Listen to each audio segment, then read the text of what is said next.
Crop Growers offers all types of policies, including basic yield policies that provide coverage based on harvested yield per acre, and revenue policies with both upside and downside price protection. Cost depends on the crop, policy, and your location. That's why our crop insurance agents help you price out the best options and coverage level for your business. Crop Growers through Farm Credit is here to help you weather your financial ups and downs, no matter what crops up. Learn more at cropgrowers.com.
Thank you everybody for joining us on our second day of our Dairy Day series. My name is Casey Havicus. I am one of the dairy management specialists on the North Country Regional Ag team. And today I'm joined by my colleague, Lindsay Ferlito, who is also a dairy management specialist. And we are really excited to be offering you this program. So I will turn it over to our first speaker, Dr. Sara Place. Dr. Place is the Chief Sustainability Officer with Elanco. So Sara, I will turn it over to you and you can introduce yourself a little bit further and kick it off. So thanks for joining and thanks for having me, and I'll get right into it because I know we have a lot to cover. You have a lot of great speakers this afternoon, and dig right into this topic of sustainability. So just to start off, I think it's always great to kind of ground ourselves. You know, the title of this is Dairy and a Sustainable Food System. Well, what does that actually mean, right? What are some of the considerations that we may have for a sustainable food system? There's lots of ways that we can slice this and categorize this. I think it's nice to always think about this as more of a Venn diagram type model and think about the different pillars of sustainability in terms of environmental impact, economic impact, and social impact, and recognize that they all have key roles to play. And sometimes there are synergies between these different domains of sustainability, and sometimes there's trade-offs, right? So if we look at this slide here and we're looking at environmental impacts, I think a lot of us know that when it comes to dairy and it comes to animal agriculture in general, a lot of focus has been on so-called environmental footprints or things like carbon and water footprints. But there are other really key and important things when it comes to the environment, including biodiversity, so-called ecosystem services that are really key. We also have economic issues, right? First and foremost, for sustainability, you got to be economically viable or the system's not sustainable, right? And that's especially true for producers and for dairy, and also the affordability of food. And then finally, we have all these social issues, which we could say are a little bit more squishy issues, right? The things that are maybe harder to quantify, but also things that can definitely be a threat when we think about social license to operate. So whether it's animal welfare or different cultural and ethical considerations and even human nutrition, all of these can fall under social issues. So to really wrap all this up is if we look over on the far left-hand side, we have these different aspects that are listed. The key thing there is that last bullet point, right? Everybody has different views, different ways they will formulate this complex issue of sustainability. And because of that, that's what makes it so complicated, right? People will bring different value judgments to play in terms of which aspect of sustainability they rank as most important. That doesn't mean anybody's right or wrong. It just means that we're dealing with a lot of different perspectives on this. And this is why this issue can be so difficult to navigate. So what I'll do in this presentation is just kind of go through the main areas of things we see over and over again as they relate to dairy and animal agriculture generally. Questions that are raised with regard to sustainability, hopefully provide some facts on how to address some of these questions that you may receive or things you may see in terms of the social conversation around dairy production and how sustainable it is. So one is something we see often is this idea of resource competition or human food, animal feed competition. Essentially, are livestock eating what people could be eating, right? Would we be better off if we didn't have livestock agriculture, or we had a lot less of it from a sustainability standpoint? Because ultimately, a lot of these questions about sustainability, they're all questions about how should we feed ourselves in the future. And again, that's where those value judgments come into play. As soon as we use the word should, we've departed the land of objectivity, right? But we should still be able to look at some of the data, right, and understand what are some of the facts that we can put our arms around in this space. So the first is really just what are livestock consuming from a global perspective. And again, this is all livestock, not just dairy cattle globally. So everything from poultry to beef cattle accounted for in this data. This is from the UNFAO, this pie chart that's over on the left-hand side of the screen. And this assessment, they figured that global livestock consumes 6 billion tons of dry matter of feed, which is a lot, right? A lot of biomass that livestock eat, but most of it is not in direct competition with human food, right? So 86% of what livestock eat is not directly human edible. So it's all the forages, all the byproducts. When we think about the dairy industry in New York and throughout the nation, it's an incredibly important role that dairy cattle play, right? They're eating, when they are eating feed, they're eating feed that's typically not in direct competition with human food production. What's also on this slide is this quote that's over on the right-hand side, and this is something that I'll expand upon on the next slide, but it's really important for sustainability and this idea of how we should feed ourselves and why we need ruminants in a sustainable food system.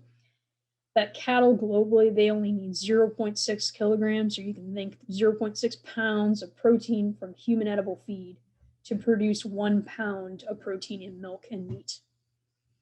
So you read that the first time, that may be a little confusing, but essentially what that's saying is that cattle produce more protein for people than they use. That's a really positive thing from a sustainable food system perspective, right? And the way they're able to do that is because they are ruminant animals. They're eating lower quality feeds, and they're making higher quality foods. And that's really what is up at the top of this slide, this headline, right? Upcycling is what we call that. Taking something that's of little or no value to people and making a higher value product. So ultimately, that's the role that dairy cattle and other ruminants especially play in our food system, is they upgrade plants.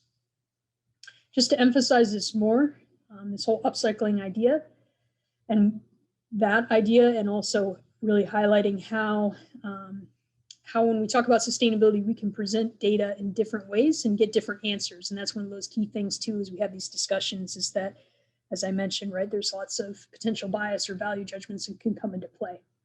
So here what we're looking at is expressing feed conversion efficiency 3 different ways, comparing 4 different species or 4 different livestock products, right? So on the left-hand column, we're looking at pounds of feed dry matter per pound of product, either live weight or, in the case of milk, fresh milk. So we're not taking the water weight out of it, so keep that in mind.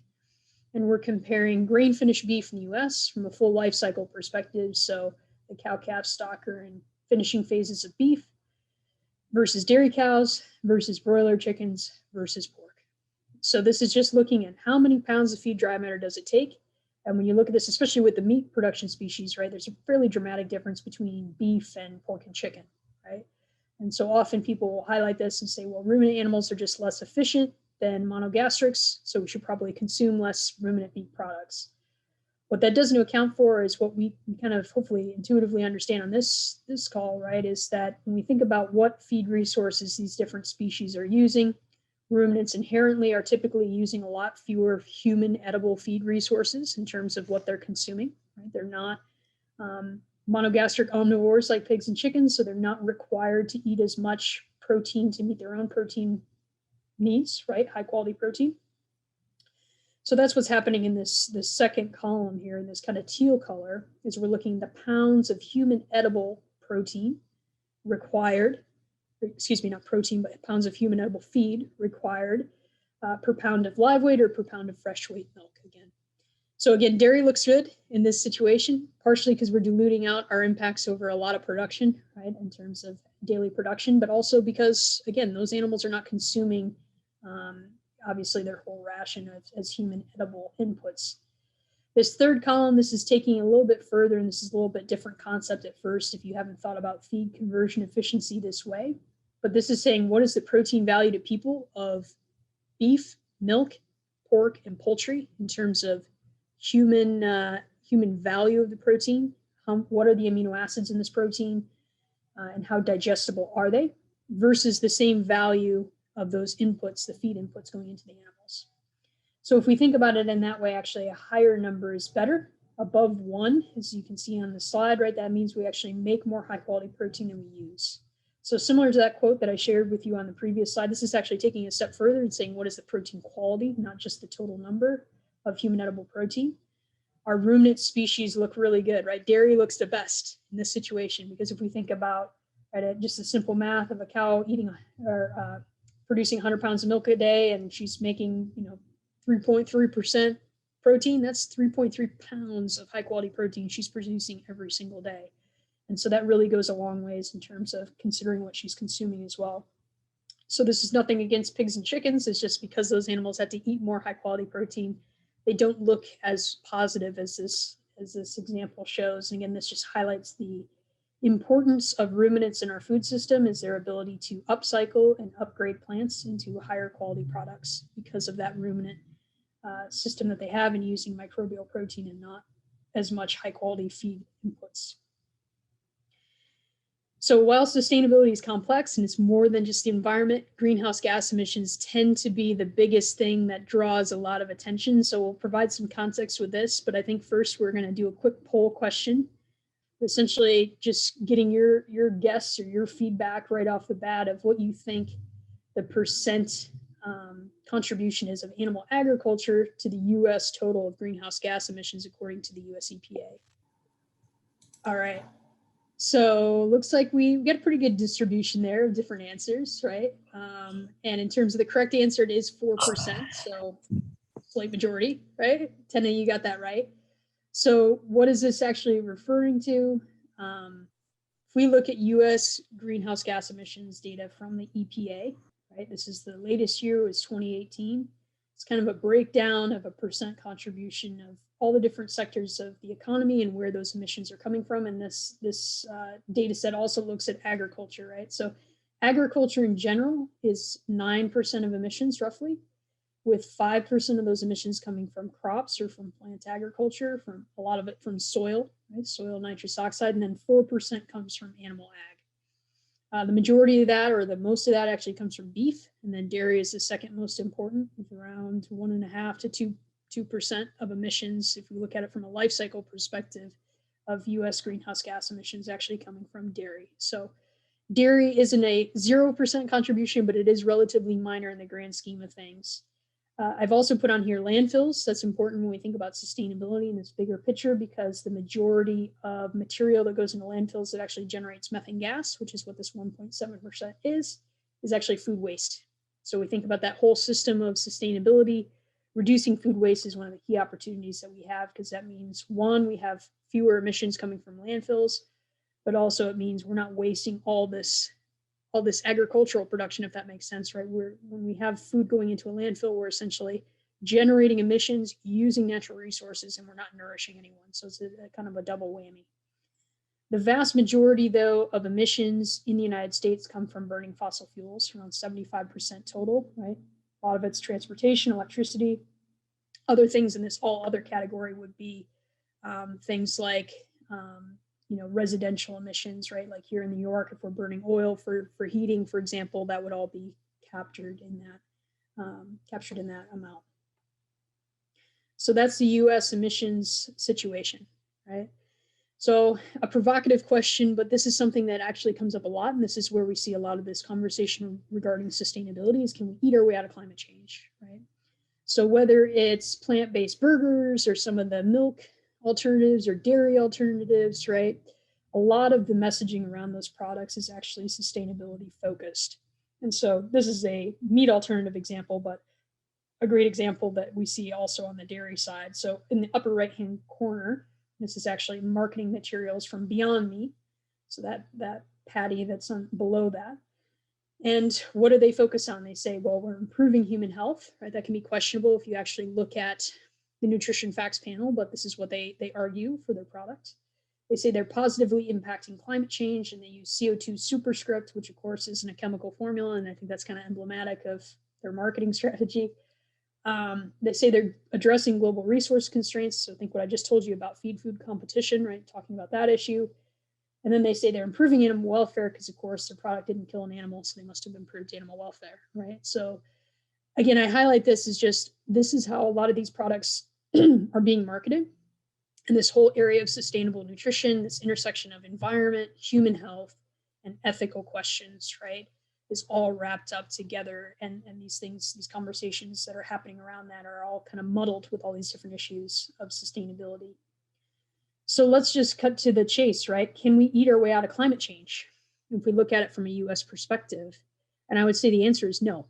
Right? And hopefully that makes sense intuitively, as I just showed you that EPA data, the vast majority of our emissions are coming from burning fossil fuels. So that's really where we have to focus as our economy of where we can reduce emissions is fossil fuel emissions. And then also recognizing we can reduce emissions from agriculture, but we also probably can't get them to be zero, right? And we have to eat. It's an essential activity. It's not optional. So just to highlight this, this is a study that came out a few years ago. It was published in the Proceedings of the National Academies of Sciences, where these two animal scientists looked at the situation. It's unrealistic, but it puts an upper bound on what's possible with dietary change in the United States. And they said, what if every American went vegan? What would that actually do to greenhouse gas emissions? They found that we would indeed reduce greenhouse gas emissions in this scenario by 2.6 percentage points. And I put in parentheses so what that is globally, right? It's less than 0.5% of global emissions. But the trade-off with this is a challenging one, right? So we would slightly reduce greenhouse gas emissions, but we would actually have a food supply that it would actually produce more calories, more pounds of food. I think most of us can agree we probably don't need more food energy in the US food system, right? We're pretty well set on that.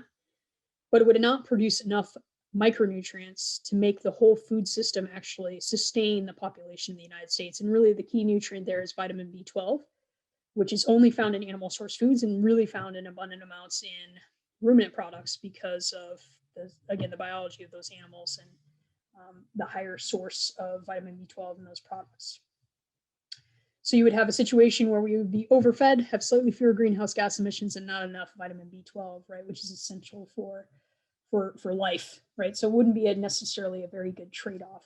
What's also on this slide is on the right-hand side, this plus animals is the greenhouse gas emissions from agriculture in the United States as they were assessed.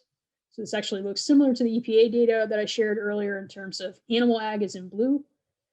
So again, about 4% of emissions versus about 5% of emissions coming from all the activities of crop production, right?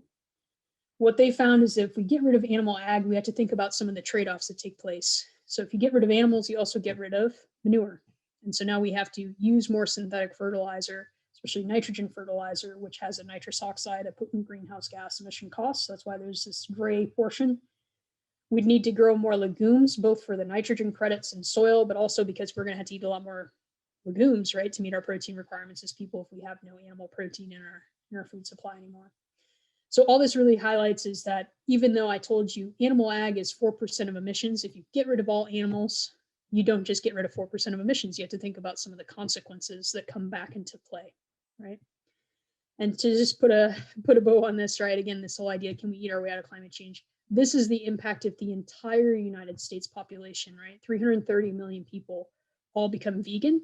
And as this little asterisk highlights, all livestock disappear, right? So essentially we do a Thanos snap and we get rid of all livestock immediately, right? And that's actually really, really key in this scenario because, of course, the emissions, for example, from cattle are coming from them naturally digesting feed, right? So if we don't get rid of the animals, we don't get rid of the methane.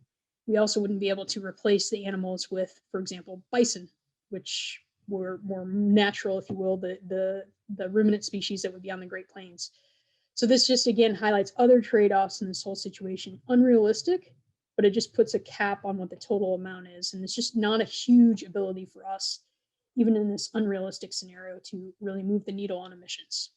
So if you're one person changing your diet slightly, you're probably making zero impact, not to discourage people, but you're making essentially zero impact on greenhouse gas emissions in the US. And I think another way to think about this is just telling the story of how things are connected. So if we think about the connection between different breakfast beverages, right? I think that tells the story of how plant and animal agriculture are actually united, right? And connected. So if we think about orange juice versus almond milk versus cow's milk, aka the real plant-based milk, right? And the story of dairy production, again, a lot of you will know this kind of intuitively, but if we think about how these different plant-based products are produced, they produce byproducts. That if we look at the situation, especially in California, for example, those byproducts ends up in TMRs, right? They get fed to cattle. And so as people walk through the grocery store, I don't think they often think about how all the different products on the shelves are actually related to one another. And that even if you're not consuming animal products directly, you actually may depend upon animal agriculture to make the product that you are purchasing more sustainable from that standpoint, back to this upcycling idea. And the key stat there is for every 100 pounds of human food that comes from crops, 37 pounds of byproducts actually get generated. And a lot of those end up in livestock feed. So if we're not able to eat our way out of climate change realistically, right?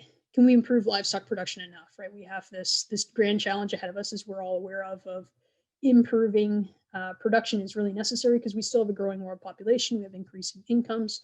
People will be consuming more animal source food, which is probably a good thing for improving a lot of people's dietary quality, but can we do it with science and technology and actually improve production enough? And I think we have a lot of great data, even from industry efforts, to really point us to where should we be focusing on improving, right?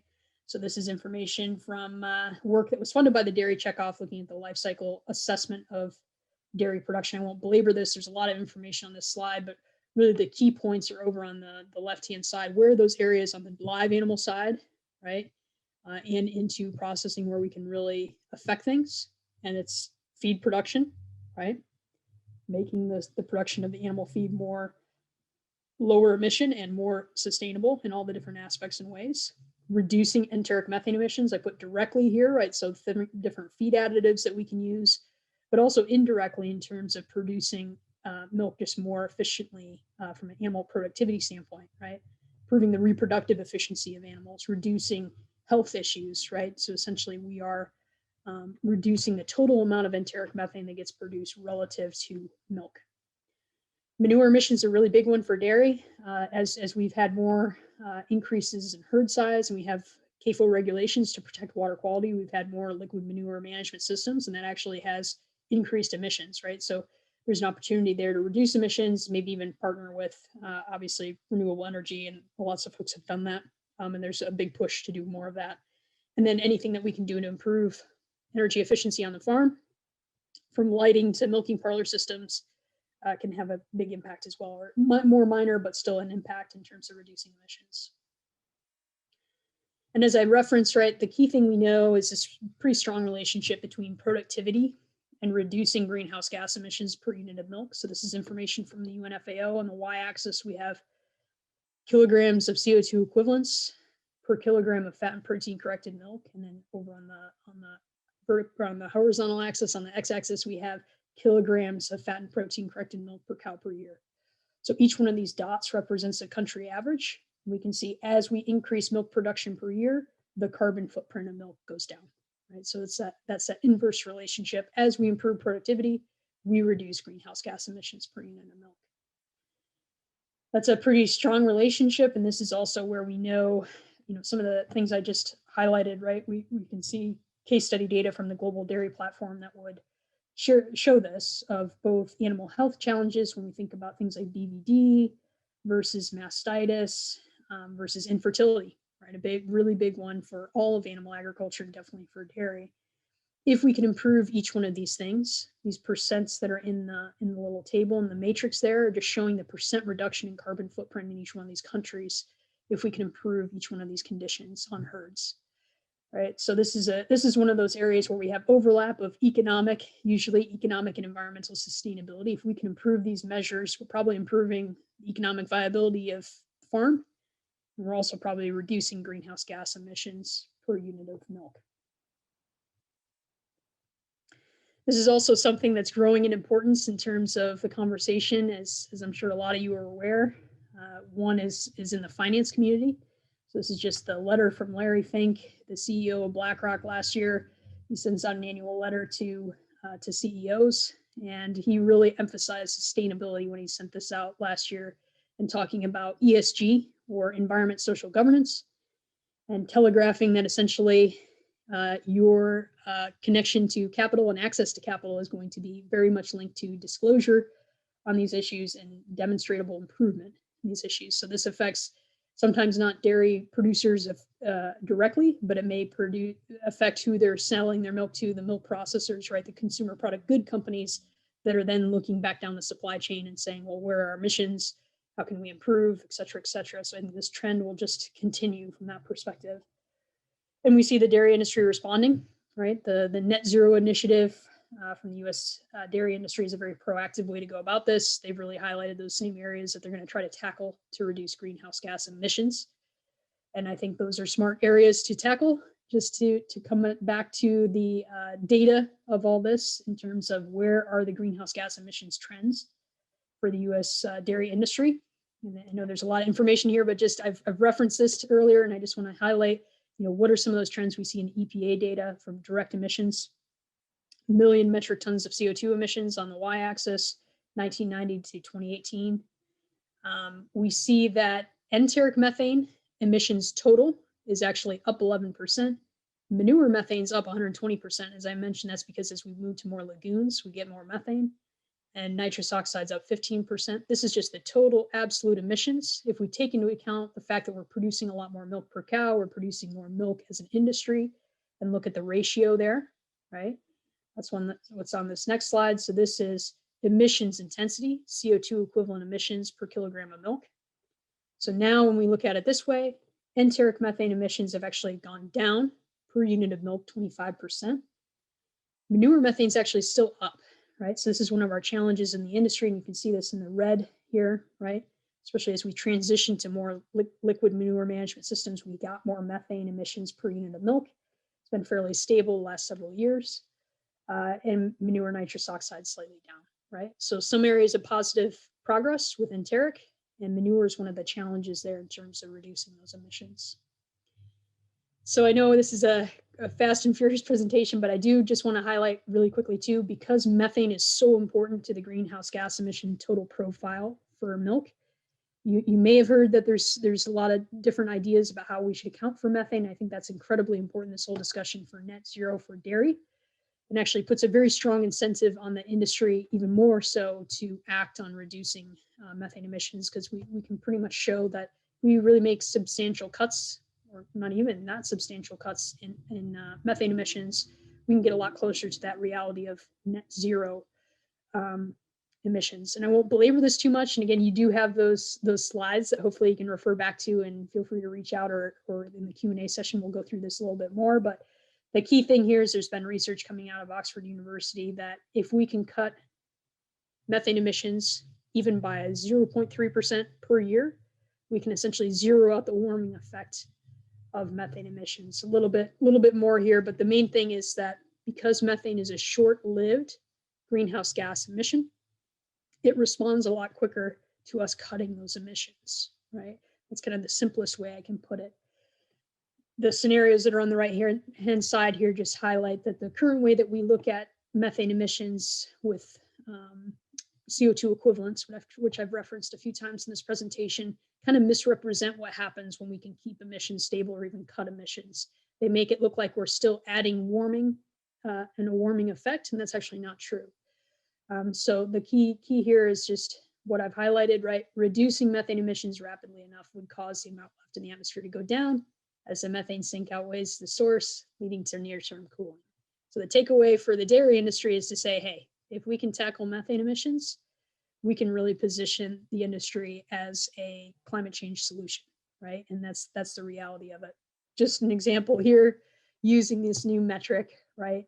This is similar to what I showed you, just kind of zoomed in.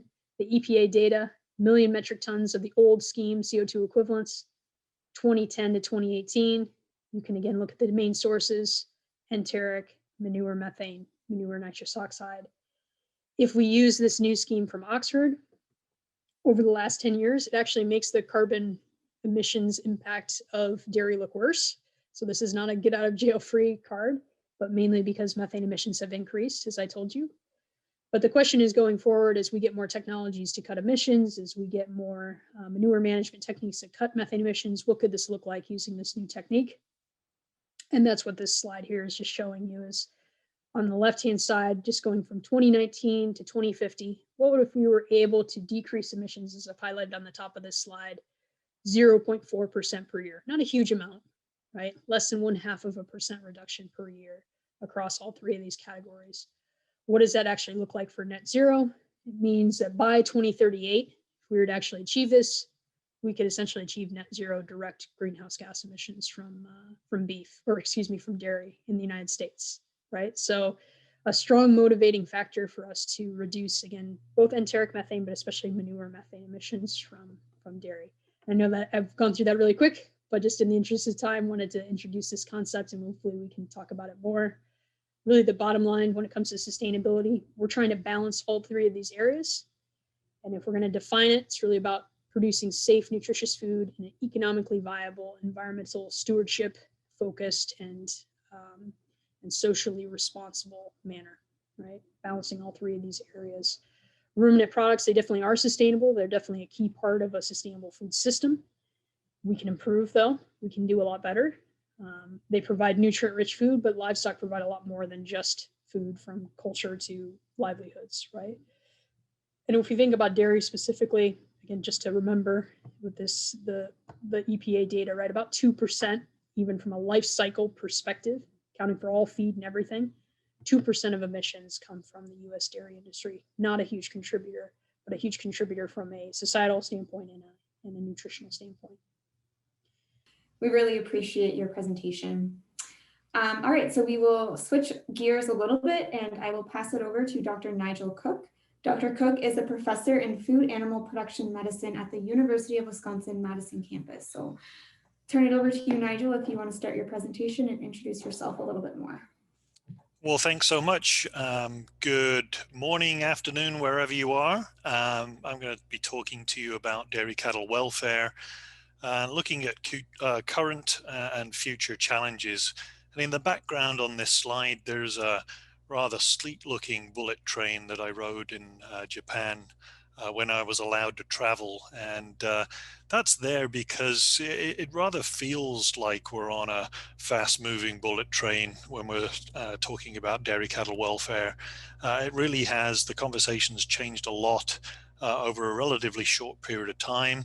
And we'll use that sort of analogy as we go through this discussion this morning. So how did we get here?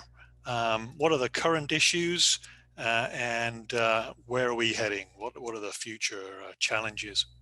Well, let's go back to 2008. That's really, I think, where the welfare discussion and story started in the US. This is the undercover video by HSUS of a slaughter plant in California. Demonstrated some fairly egregious movement of animals, handling of animals, and it really was a wake-up call for the industry to do something about that and react to these things. We were quite unprepared, even though animal welfare has long been a discussion in Europe and other parts of the world.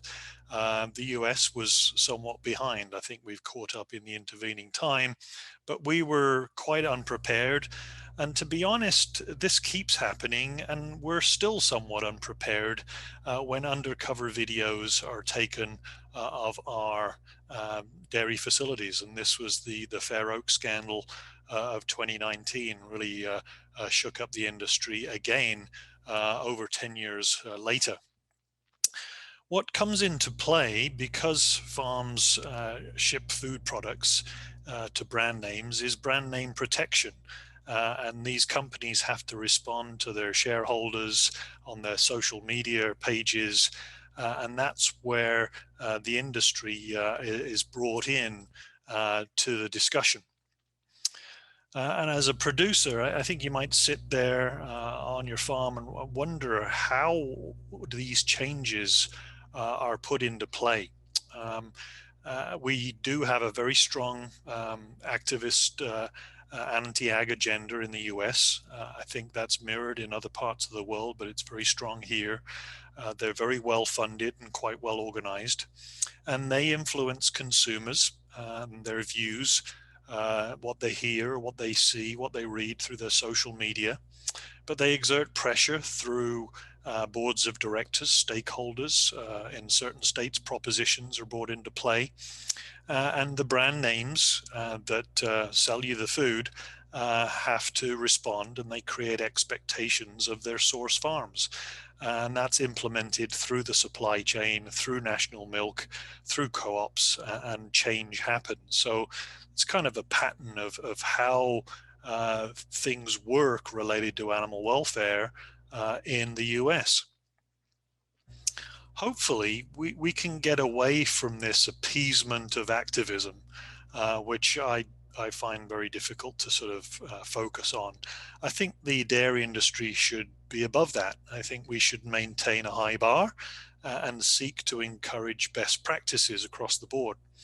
It's about addressing supply chain expectations, maintaining consumer confidence, and staying successful in the long haul. And many of the animal welfare improvements I've been able to work with clients and implement have been beneficial to the whole farm, to the people working on the farm, and in many cases to the economics of the farm. We're comfortable as producers, as veterinarians, as consultants, talking about welfare as it relates to animal health, disease and injury, as it relates to nutrition, food supply, and even to environment. We've certainly, my personal focus has been there over these last 2 decades. And currently, we're even more comfortable, growing more comfortable about the discussion of animal behavior.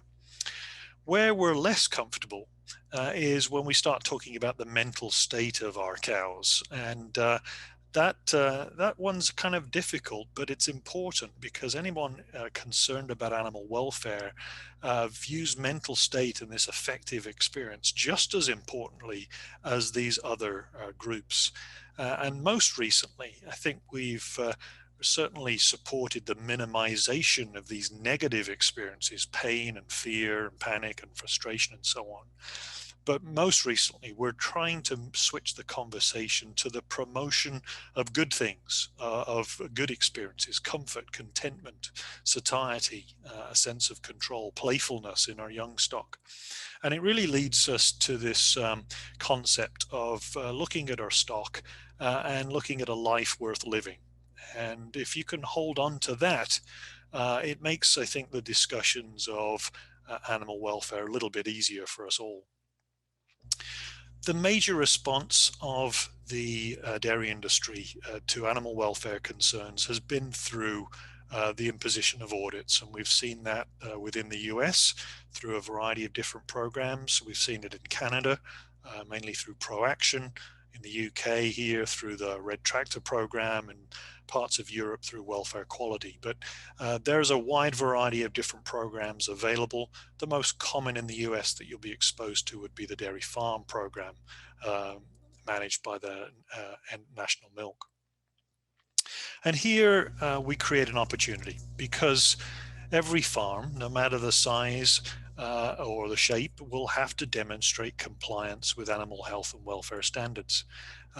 This creates an opportunity, I think, to make improvements, and for those people working with farms to sit down with their clients and identify areas that we can make improvements with. Just as an example of how quickly things can change and the discussion related to animal welfare, remember that picture of that bullet train. Here's the evolution of the Dairy Farm program, and I was certainly involved with Dairy Farm through this adventure, through version 4, no longer involved as of last year. But remember in 2009, that was the following year after the California incident. Dairy Farm was implemented as a voluntary program, and very quickly with its second revision became a mandatory program, which it still is. And then you see the improvements and changes through version 3 and 4 with greater accountability, mandatory action plans, immediate actions, shorter timelines now, greater oversight, and so on. And you can see how the conversation has changed. And you can also imagine the uproar that would potentially have occurred if we'd have implemented version 4 back in 2009. At least we've been able to grow steadily with this program and make gradual improvements rather than be forced into some fairly uncomfortable choices almost straight away. So that was a discussion of how we got here. Again, it's a reminder that things can change very quickly. What about the current issues we face? Well, just briefly, we still face a conversation about pain management, particularly as it relates to castration and dehorning, and in particular dehorning. Really, we're certainly teaching our veterinary students to use pain control. Certain buyers will require pain control for these painful procedures.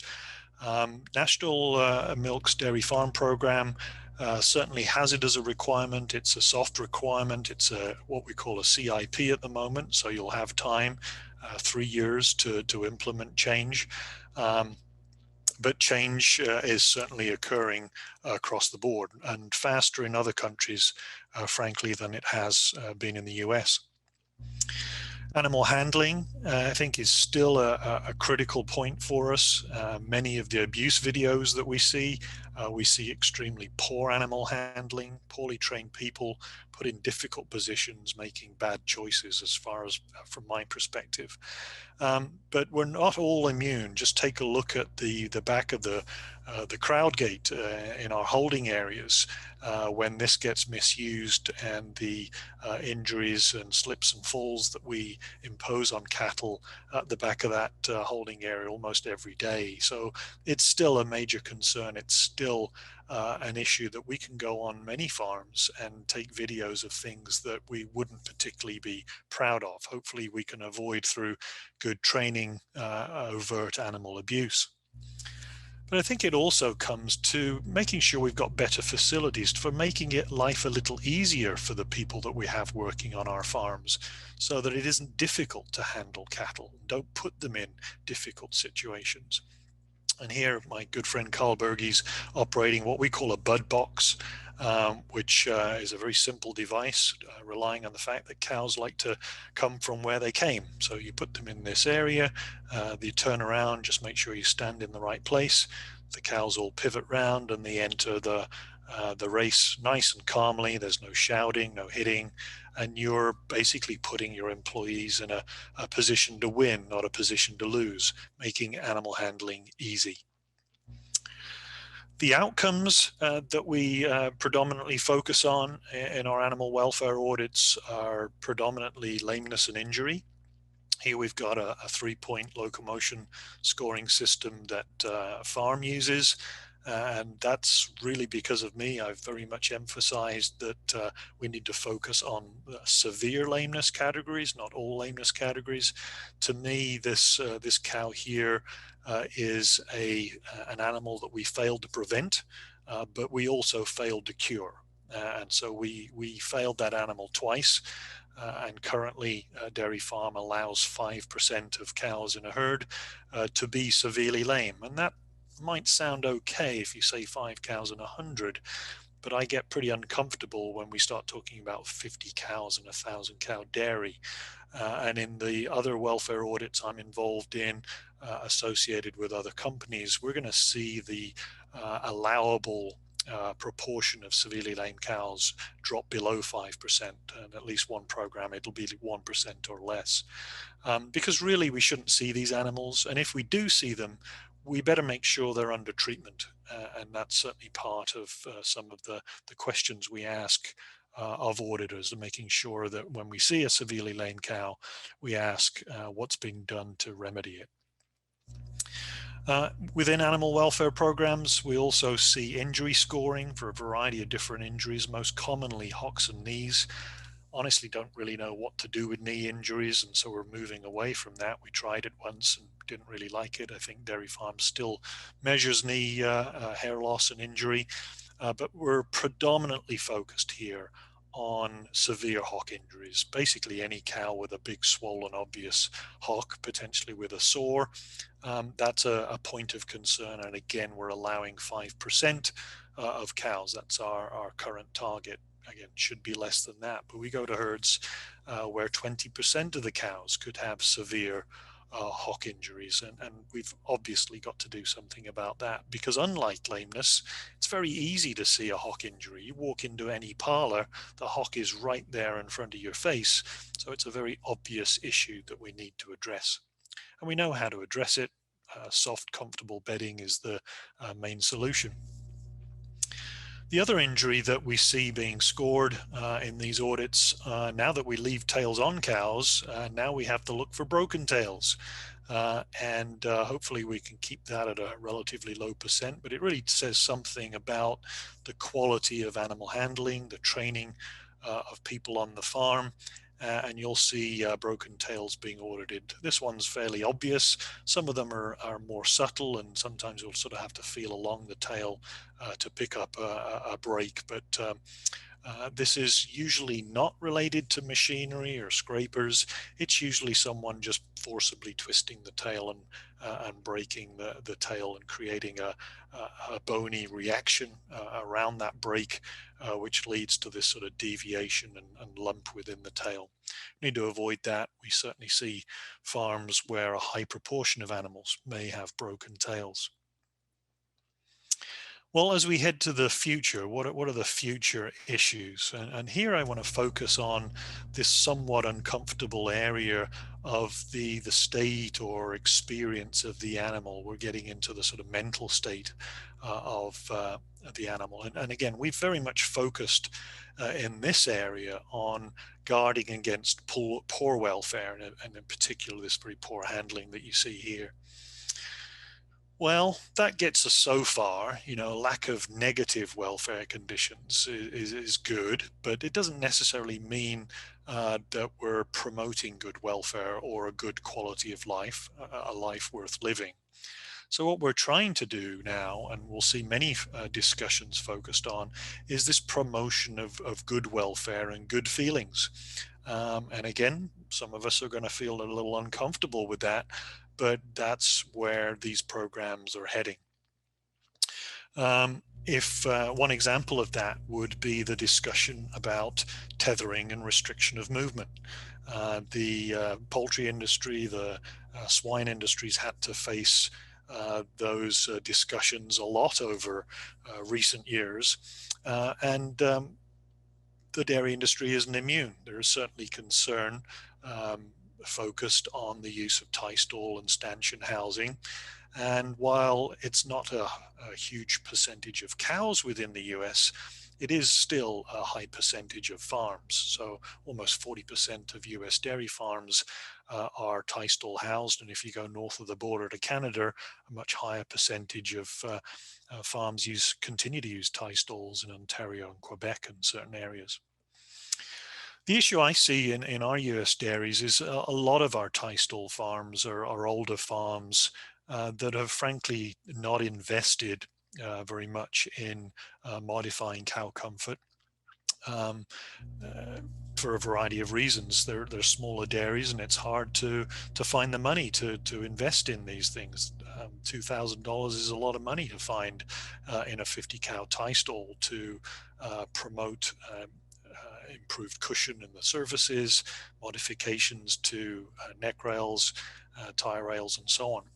But the standards are there, and they were certainly developed from our friends in Ontario. Good friend Neil Anderson, Harold House put the new recommendations and dimensions together to promote improved welfare. Over the ensuing years, we've seen the implementation of those changes and improvements to animal welfare as a result.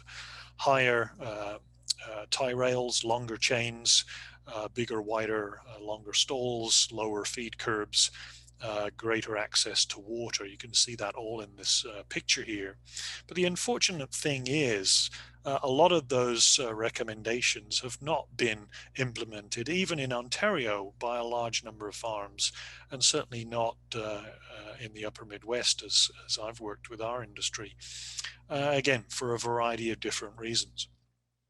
But ultimately, the discussion is about promoting periods of untethered exercise. Even if we make changes to tie stalls to improve them, it doesn't get away from the fact that the animal still has a collar on and she's attached to a bar. And so I think what we're going to see, if tie stalls are to remain viable within our industry, organized untethered exercise, preferably in a pasture, as you see here. This is one of our local tie stall herds that we've worked with over the years. Probably for around 2 to 6 hours a day. There's an argument about how long this needs to be. Now, 3/4 of our US tie stalls have some degree of outdoor access. It's just a case of working with those farms, trying to work out how long for and what that access looks like. Is it a loafing yard? Is it a pasture? Or is it even a roofed area that animals go to exercise in? But that's certainly going to be the discussion moving forward.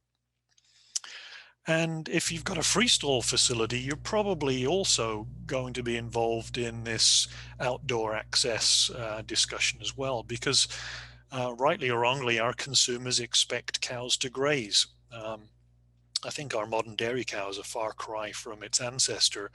I'm not sure where this expectation that the dairy cow should graze comes from at its root, probably from pictures like this that we use in our marketing. And so perhaps we have ourselves to blame. But certainly there is an expectation. It's certainly stronger in Europe and other parts of the globe than it is in North America, but it is an expectation nevertheless that we will have to meet. And this really gets back to this argument about natural behavior versus natural living. Is it okay to develop management systems that provide lots of different natural type of behaviors rather than supply them with a natural surrounding, which is really just replacing what we're doing now with going back to a grazing lifestyle? And is this natural state really a better state? Well, this is a mob of 400 cows chomping grass in New Zealand. Pretty nice to see, I have to tell you. You just sit in the middle of this field listening to cows munching grass. It feels pretty good. I'd love to be doing it right now. But when it's hot and sunny, when it's dry, when it's pouring with rain, is that really a better state? Is it always good? Well, we know it isn't. Those that work with grazing industries know that grazing can be pretty challenging at times.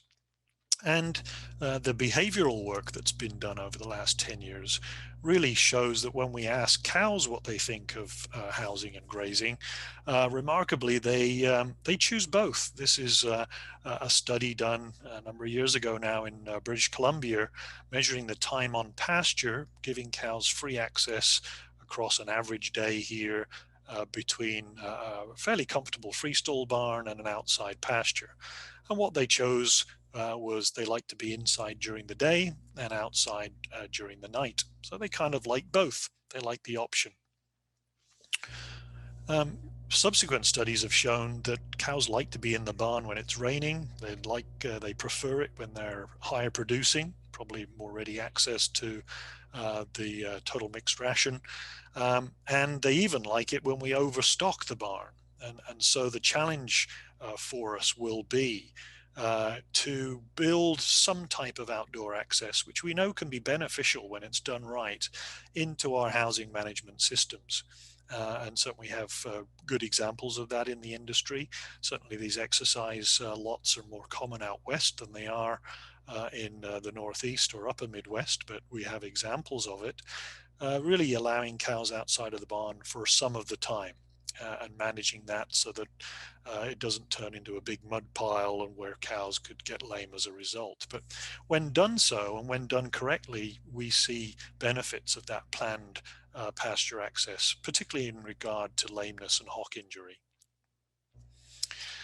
I don't think that lets us off the hook for our housing systems. We need to build the barn to maximize health, minimize injury, and have cows that live long and happy lives. And we definitely know how to do that now. And I would like to see pictures like this used for selling cheese and milk, because this is what we do. And I think life on a beach isn't too awful bad when we can, again, replace a lot of that natural living with a lot of comfortable natural behaviors. So that was the adult cows. What about the calves? Well, let's not forget about those, because I think we're going to see changes to the way that we house and manage our calves on milk. And this is where I think we've got a poll question, Casey. So here we go. Our question is, how do you raise milk-fed calves? Do you do it in individual pens? Do you do pair raising? Or do you group raise calves in pens with more than 2 calves? So we'll see what answers we get there. Pretty even at the moment between individual and group raised. So that's a little surprising. In our industry, we see a lot of, I think we're going to see a change. We see about 85 to 90% of our calves in these individual pens within our industry, and I think that's going to change over the next few years. As we saw, there has been an industry shift to automated feeding and group housing. I think that's encouraging from an animal welfare perspective, but for many herds, that's a difficult leap to go from individual pens, potentially teat or bucket feeding, to these more automated systems. And what's emerged as an animal welfare solution, but a really, I think, a strong solution for many of our dairy farms, is to go with pair raising, which basically means that we can adapt our existing housing, remove the barrier between 2 calves, and allow them to be reared as a pair. And that pair raising practice seems to carry many of the virtually all of the benefits of group raising in terms of health and welfare for the calf, and obviously does create some challenges that we have to address. Virtually all of the studies on pair and group housing show neutral or positive benefits to average daily gain, final body weight, dry matter intake of solid feed. These data summarized a few years ago, but more studies basically supporting this finding. And we see these benefits with pair raising. Yes, when we restrict intake, we'll see issues with cross-sucking and navel problems, perhaps competition between the calves on unequal growth rates. But as we've shown in our own dairy facility at the UW, we've been pair raising last year with my colleague Jennifer Van Os doing a study there. We've been able to face those challenges within a hutch system by making adaptations to our feeding management, by using teats, by modifying flow rates from teats to make sure that this works, and it works very well, and our farm's going to continue to do it. Another discussion is an uncomfortable one for us. It's a practice that we've really adopted on the vast majority of our farms, and that is cow-calf separation at the point of calving. We've become almost solely reliant in the US on removing the calf at the point of calving, sometimes even before the cow licks the calf off. And this is an example of a situation, a practice on a farm that even when we educate our consumers on why we believe we should do it, it still does not sit well. So this is one where education fails. It doesn't change the situation, actually makes it worse, because many of our consumers are blissfully ignorant of this practice, and when we inform them of what we're doing, it still doesn't sit well. And again, looking to the future, I think this is a practice that we're going to have to modify on our farms. We're going to have to find a way to keep the mother with her calf for longer than a few hours. And that's going to be a challenge for us, because again, we're so embedded into this process. And I think many consultants and many producers will say, well, this is what we're doing and this is the right way to do it. But on our survey of postpartum management practices, I don't think we can argue that we have all the solutions. In our industry, 30% of herds in upper Midwest put fresh cows into a sick cow pen and mix them with sick cows and put them at risk of disease immediately after calving. Yes, we have dedicated fresh cow pens. Yes, we have a few herds that have these dedicated colostrum pens for residue cows, but I don't see an industry that has all the answers for early postpartum management right now. And so I think we're going to have to be open to the possibility that we can make adaptations to this issue. And we're going to have to address milk yield in early lactation. We're going to have to address the hygiene risks. And I've written a little article on this that I think will be appearing in Progressive Dairyman fairly shortly, of the issues that we're going to have to face. And we're going to have to get some research to help us address this issue and find us an approach that works on the vast majority of our farms. Because this is really one of those things that we've done for so many years, we've almost forgotten the reasons we're doing it. Certainly the stress of weaning, the control of Johne's disease and other fecal oral pathogens, all good reasons, but many of these stem down to hygiene and managing a situation where we keep the cow and the calf clean, where we provide supplemental feed to the calf, and we find a solution to this that our customers are going to be happy with. And it's already happening in parts of Europe. Just Googling cow-calf separation, you'll find some fairly scary pictures. I'm not suggesting these would represent any of the ways that I would do this, but it's certainly a discussion that we're going to have to be prepared to have over the next few years and address this concern. And then sometimes it's a little surprising what consumers react to. And again, we're very much focused on these positive experiences. This was a little thing we did for Associated Press, went viral on HuffPost, 1.4 million views. We were focused obviously on housing and all the good things we were doing with the Dairyland Initiative. But the person, the reporter, was very much focused on these cows just enjoying this brush when we were putting the footage together. And oh my goodness, the comments, there's 2,000 comments here, very much focused on this story of, wow, these cows really like these brushes. I'm not sure how I feel about that. And it turned into a really positive story about our cattle housing and management.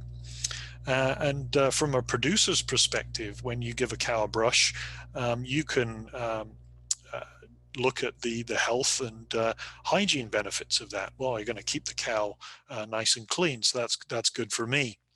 But cows also love them. I mean, cows really love brushes. They queue up to use them. And so it's important to their behavior, it's important to their quality of life, their feelings. And so we might just say, well, we put brushes in our pens because cows love them. And let's be okay with that, because when you make cows work to access that brush, when you give them challenges, they work as hard to access a brush like that as they would fresh TMR. That tells you how much cows love brushes.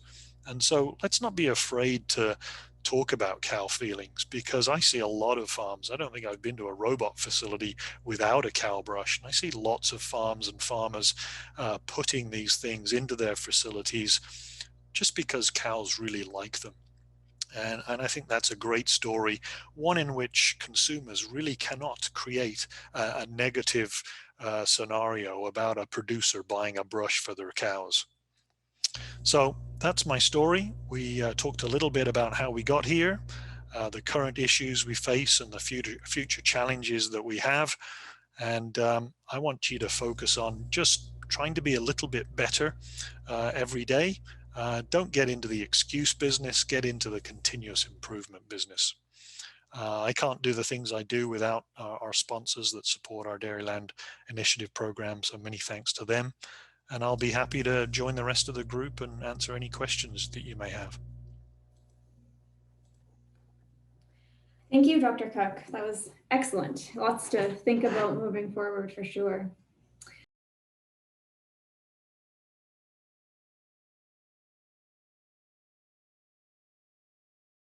So yeah, as Casey mentioned, I just want to give a really quick update on the farm program updates and just to elaborate a little bit more on some of the stuff that Nigel mentioned.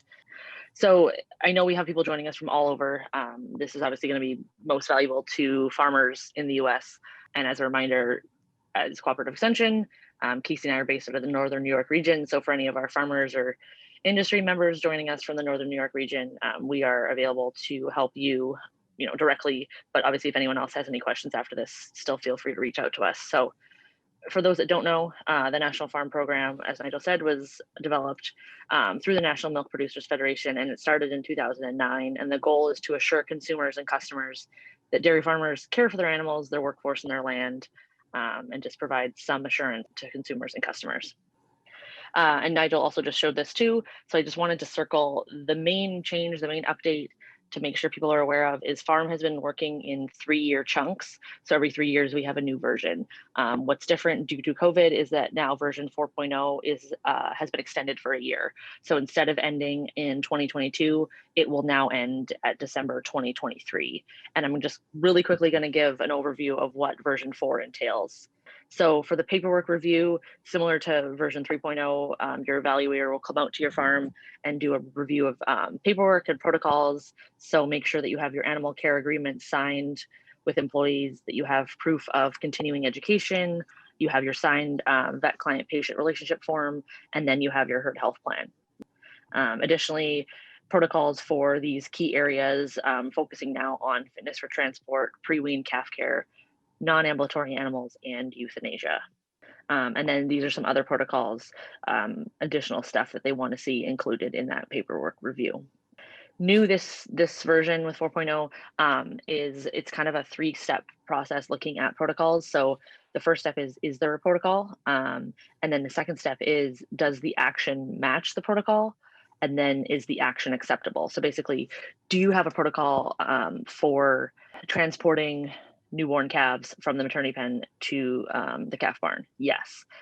Does the action match the protocol? So what the employees are doing, is that actually what your protocol says they're supposed to be doing? And then is that action actually acceptable and an approved method? So you need to make sure all those things match. Additionally, the evaluator will do the animal observation. So looking at all animals for signs of neglect, walking through their facilities, and then making any notes or recording anything such as down animals, severe lameness, feed water access, protection from heat and cold and the elements. And this is also a slight change with 4.0.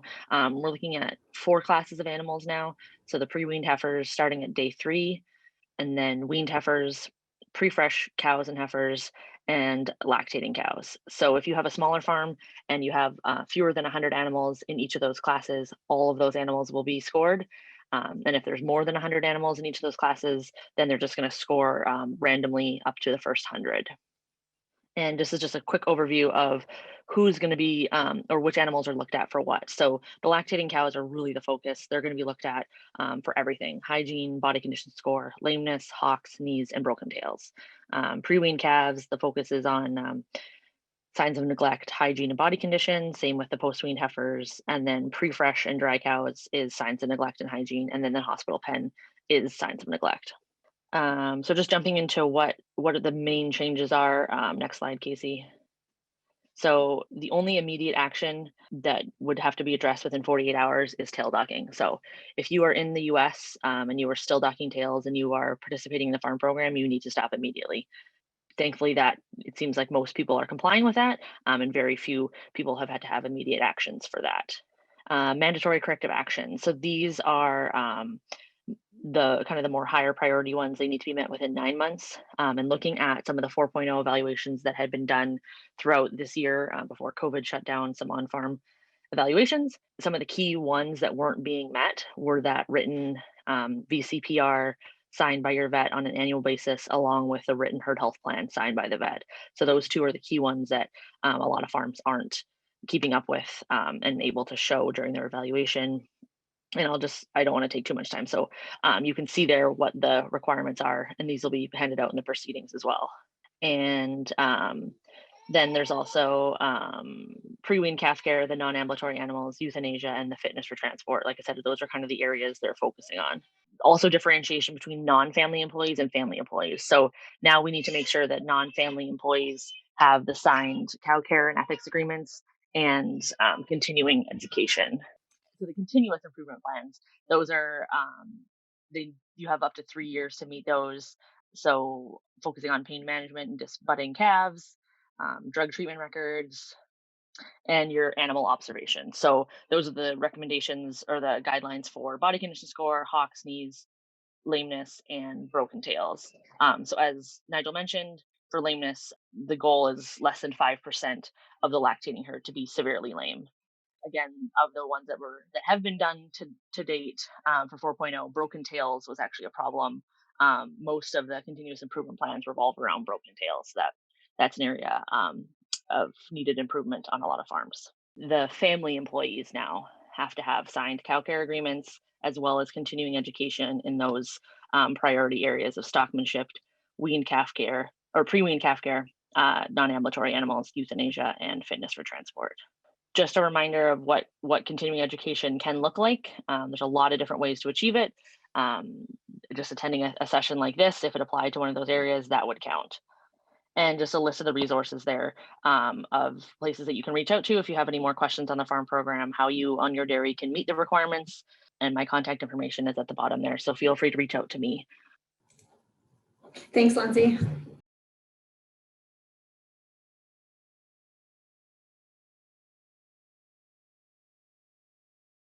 We'll go through the chat box questions. So someone was asking, does Sara have information on beef production on the next to the last slide?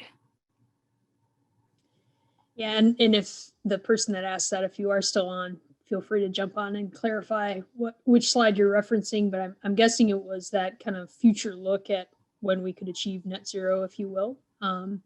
I have done those calculations for beef as well. And actually, if you recall back to the earlier portion of my presentation where I talked about the manure methane emissions have increased for dairy, they haven't really for beef. And beef is actually more dominated by enteric methane rather than manure. So the situation looks a little bit different, but it's kind of a similar profile that if we could achieve those kind of reductions, we would also get to same kind of net zero warming impact around the same date. Nigel, how about calves welfare? Talking about the use of tube feeders, there will be some changes in welfare programs. Yeah, I don't think esophageal feeding is on our radar from what I'm aware of right now, but certainly there is an emphasis on the use of teat feeding rather than bucket feeding. And actually one of the ways that you reduce some of the cross-sucking influences when you pair raise is to use a teat rather than a bucket. So you slow up the rate of feeding so the hungry calf doesn't push the slow feeder out of the way and scoff their milk as well. So certainly the way we feed calves will be a point of discussion, but very much the focus right now on different rearing, the pain control issues, that's kind of filled our focus right now, but potential for discussion on esophageal feeders in the future. Hi, Nigel. I have a question for you. You talked a lot about how cows love brushes. I'm wondering if you know, what do calves love? I've seen like tethered volleyballs hanging from ceilings and in group pens. Do you have any other ideas or insights on what calves love? They love brushes too, actually. And Jennifer Van Ost, who I work with over in CALS, she has some really nice data on the use of brushes in heifers. And we just bought these real cheap hardware store brushes, which don't last very long, but you can kind of screw them to the wall in your rearing facilities, and they absolutely love those things. So don't underestimate the need to groom even in our baby calves and through the heifer rearing period. I think different people have played with different scenarios, balls and things like that, but some degree of outdoor access may well come into play, I think, when we're talking about enhancing heifer rearing facilities, and certainly have farms that have realized that their heifers get too big and fat when they're permanently housed, and they'll build in some outdoor access, even just to have an outdoor feed bunk to exercise their heifers. So I think that's where the discussion is for our young stock. But yeah, don't forget our young stock really like brushes too. I actually have a question for you, Sarah, if that's okay. What advice do you have for people that work in agriculture, but also work with consumers that may have, perceptions about or very strong opinions about going vegan and doing or making those decisions from an environmental stewardship standpoint? Do you have any advice on how to have those conversations with consumers?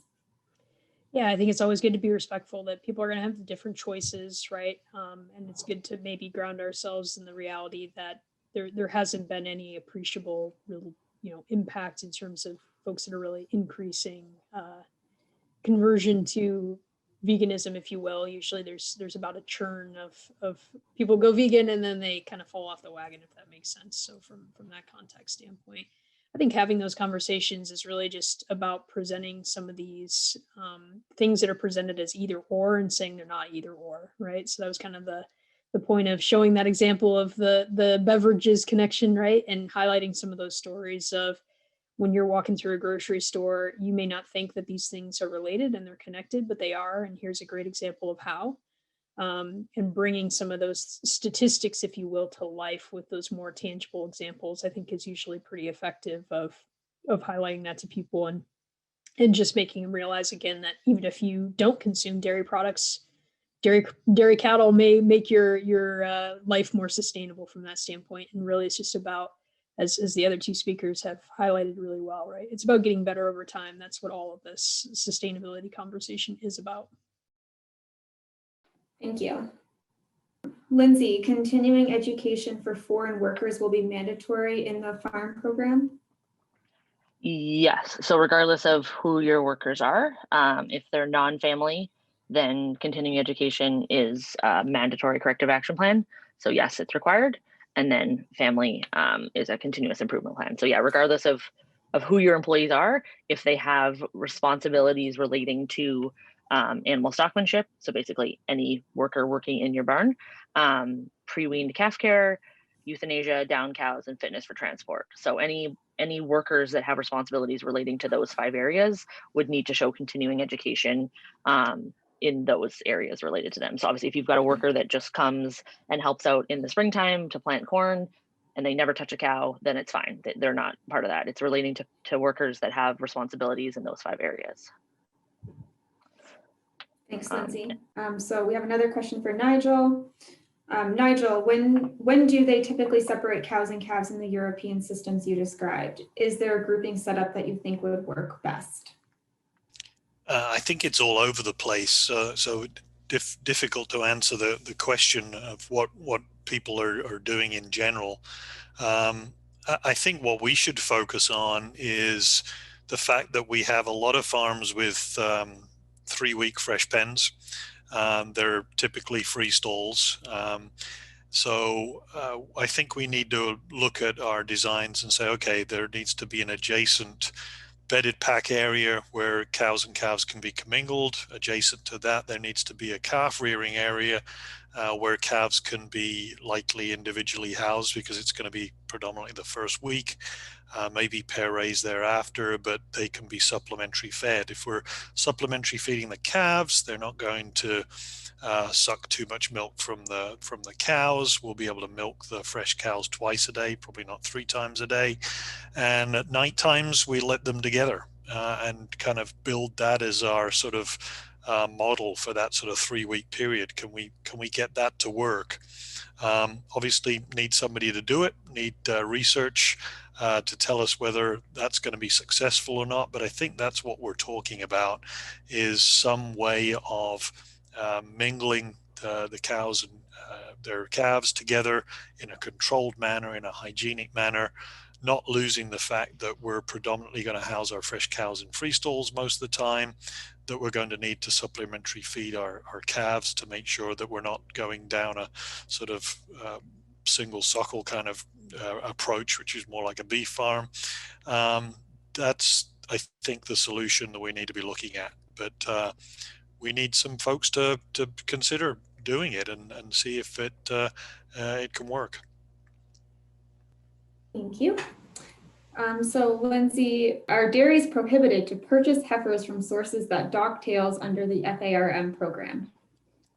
Yes, and I think April's question about custom heifer raising, I think probably is alluding to that as well. So yes, if you're a dairy that sends your heifers to a custom raised heifer facility, so it's a different owner, it's a different manager, at this point, that is something that farm is working on, trying to figure out how to best handle that. But I believe at this point, they don't have to be evaluated because it's not the facility that's shipping milk, it's a different owner.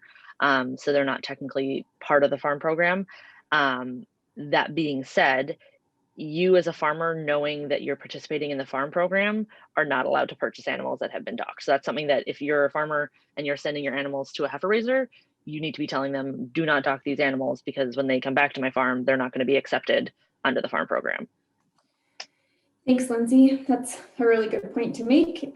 We'll wrap up today's session of Dairy Day. So thank you everybody for tuning in, and thank you again to our speakers,